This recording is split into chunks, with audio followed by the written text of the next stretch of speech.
इसमें जो इनकम आएगी वो कैसे आएगी, किस कारण से आएगी, किस लॉजिक से आएगी, ये आप लोगों ने जरूर समझा होगा। कैसे हमारी direct selling traditional marketing plan को रिप्लेस करती है, ये आपने जरूर समझा होगा। लेकिन आज मैं आपको एक बार फिर इसे समझाने का प्रयास करता हूं। कई बार विजन गायब हो जाता है। देखिए, ट्रेडिशनल मार्केटिंग प्लान के अंदर जो एक कस्टमर है,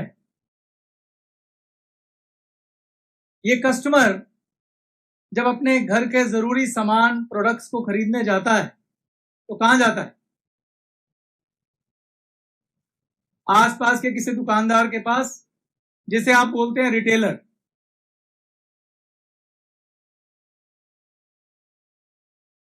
ये रिटेलर जो उसके घर के आसपास की कोई दुकान है, उसने अपनी दुकान में जो माल भरा हुआ है, ये रिटेलर वो प्रोडक्ट कहां से लेके आता है? होलसेलर से।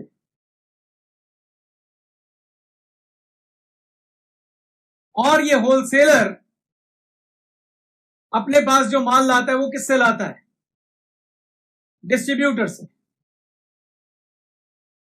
और डिस्ट्रीब्यूटर ये माल किससे लाता है?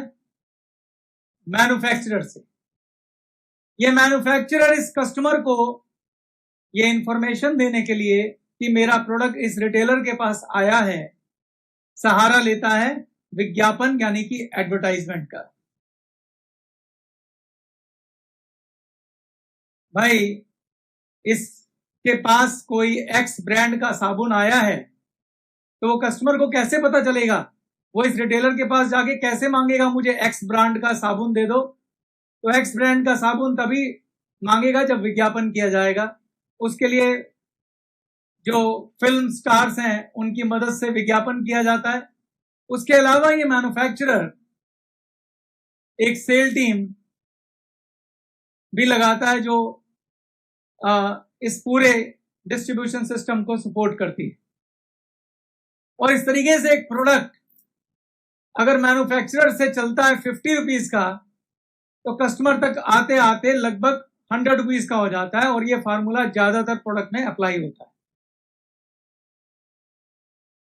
अब ये जो लोग हैं, रिटेलर, होलसेलर और डिस्ट्रीब्यूटर, इनको हम मिडल मैन कहते हैं। इनका काम सिर्फ और सिर्फ प्रोडक्ट को मैन्युफैक्चरर से कस्टमर तक पहुंचाने का होता है। और ये प्रोडक्ट में किसी प्रकार का कोई वैल्यू एडिशन नहीं करते। अब मेरा आपसे एक सवाल है, इन तीनों में सबसे ज्यादा पैसा कौन कमाता है? डिस्ट्रीब्यूटर।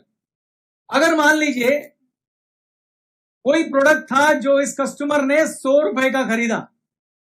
कितने का खरीदा? ये जो रिटेलर है, इस प्रोडक्ट के ऊपर रिटेलर, होलसेलर और डिस्ट्रीब्यूटर में सबसे ज्यादा मार्जिन किसके पास होगा? रिटेलर के पास। हो सकता है ये जो साबुन है ये इस रिटेलर को 80 रुपए का मिलाओ और इसने आगे 100 रुपए का बेचा। ठीक। उसके बाद उससे कम मार्जिन किसके पास होता है? होलसेलर के पास। रिटेलर के पास कितने रुपए का मार्जिन था? हो सकता है होलसेलर के पास सिर्फ और सिर्फ 5 रुपए का मार्जिन हो। कितने का मार्जिन हो? 5 रुपए का मार्जिन हो। और यानी इस होलसेलर को ये साबुन कितने का पड़ा? 75 रुपए का। उसके बाद कौन आता है? डिस्ट्रीब्यूटर। और इसके पास मार्जिन सबसे कम होता है, हो सकता है 1 रुपए। यानी हो सकता है इसको 74 रुपीज का ये साबुन आया हो और बाकी का खर्चा विज्ञापन में और सेल टीम में हो जाता है। क्लियर है? अब मैं आपसे फिर से दोबारा सवाल पूछता हूं। रिटेलर का मार्जिन 20 रुपए, होलसेलर का मार्जिन 5 रुपए, डिस्ट्रीब्यूटर का मार्जिन 1 रुपए, और इन तीनों में सबसे ज्यादा पैसा कौन कमाता है? डिस्ट्रीब्यूटर कमाता है। आपने एक सुर में बोला सबसे ज्यादा पैसा डिस्ट्रीब्यूटर कमाता है। मेरा सवाल, क्यों?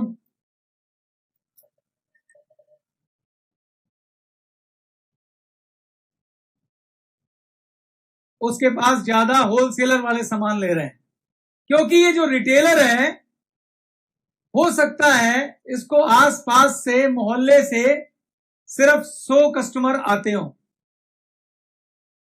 कितने कस्टमर? और इसीलिए ये 100 इंटू 20 2000 रुपए कमाता हो, ठीक। लेकिन ये जो होलसेलर है, इस होलसेलर के पास कितने रिटेलर होंगे? हो सकता है इस होलसेलर पर ऐसे ऐसे 100 रिटेलर या 150 रिटेलर या 200 रिटेलर इससे माल लेते हो, क्योंकि रिटेलर की दुकान कहां खुली होती है? गली में, मोहल्ले में, इधर उधर। पर शहर में कोई एक आधा होलसेलर होता है या 2 होलसेलर होते हैं। मानते हैं आप ये बात? तो मान लीजिए 150 रिटेलर इस होलसेलर से क्या करते हैं?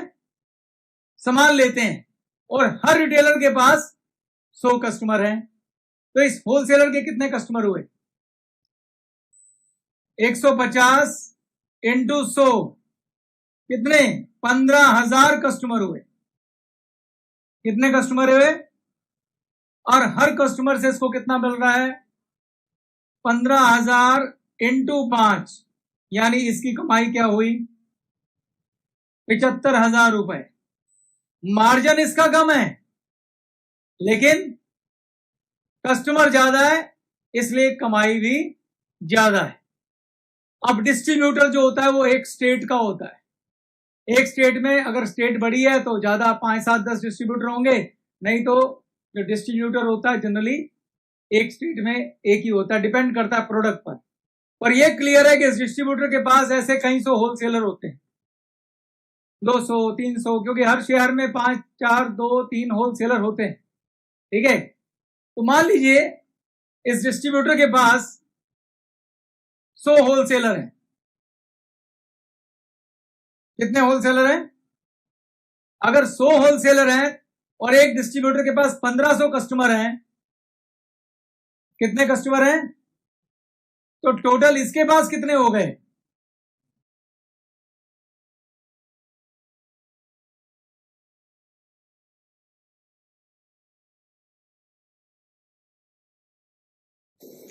उसके पास थे 15,000 कस्टमर, और 100 होलसेलर अगर इसके पास है तो 100 इंटू 15,000 कितने कस्टमर हो गए? 15 लाख कस्टमर। और 15 लाख कस्टमर से अगर 1 रुपया आएगा तो इसकी कमाई होगी 15 लाख रुपए।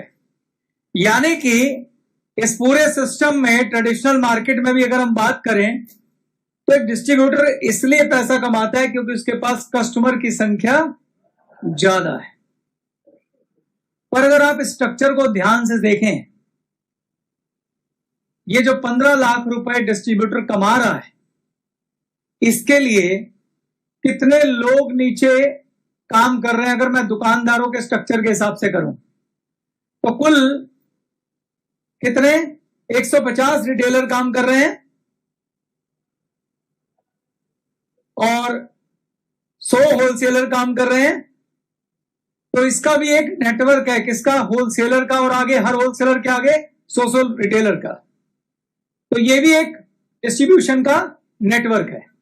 लेकिन वो जो रिटेलर हैं और वो होलसेलर हैं, वो अपनी अपनी दुकानें बहुत मेहनत से, बहुत शिद्दत से, बहुत ईमानदारी से चला रहे हैं। इसलिए ये नेटवर्क कामयाब है और हर महीने यहां कमाई हो रही है। तो अब मैं आता हूं हमारे सिस्टम पे। जब